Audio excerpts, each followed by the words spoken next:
I think I first noticed that I was different to my peers in infant school.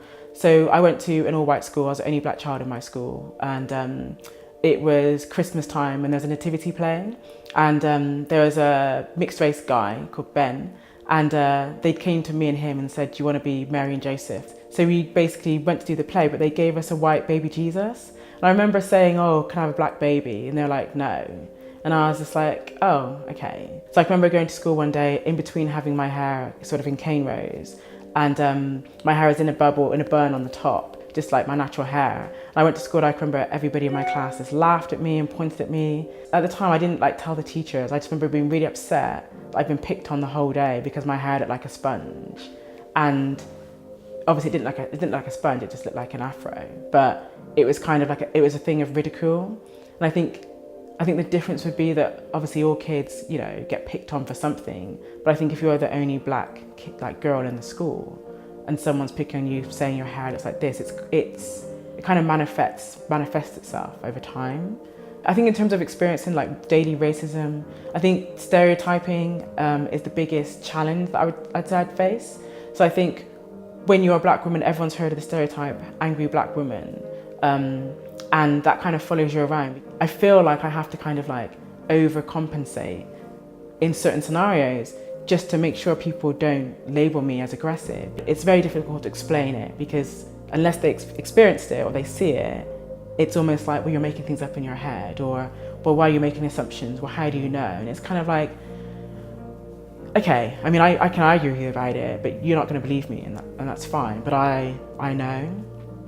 So I think some of the things that you do to kind of combat that is that if I am going to share a story or share an experience with someone, particularly if it's in the workplace with a colleague, you kind of have to have a really strong, tangible example that's evidence-based. And I think the challenge with sort of daily microaggressions is that they are kind of underhand and they are subtle, and it's much harder to kind of prove. There's lots of challenges around culture between classes and in terms of behaviour and what's accepted and what's not, and that can be to your detriment. So my background, I would say, is working class, and I've worked in lots of sort of middle class, predominantly middle class environments.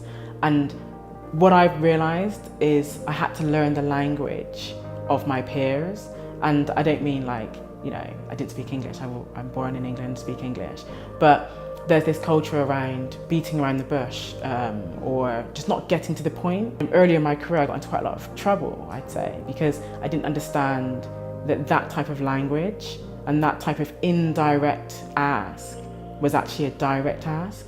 Everybody knows you shouldn't be racist at work, and that's not acceptable. But just having that standpoint isn't enough to stop your actions or the things you say being racist, or the way you think being racist. And I think there's something around people taking responsibility for their own professional development and learning, but organisations and our systems and our structures as a whole to take responsibility for, I guess, retraining the way people think, and that this idea that I'm not racist is good enough. It's not good enough, because that doesn't stop racism. So I think what people don't understand is that, racism defined is power plus prejudice. So when the political, economic and social structures around you favour one group over another, it's a socially constructed ideology, but the fact is that socially constructed ideology affects my life on a day-to-day basis. I think because I fall into so many categories, so obviously I'm black, I'm female, I'm in a same-sex relationship, I'm historically working class, you can experience prejudice in the form of sexism, racism, homophobia, classism, all at the same time.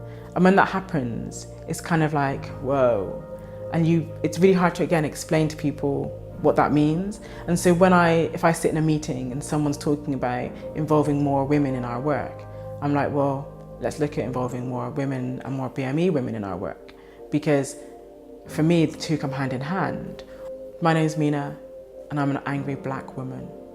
Joke. My name's Mena.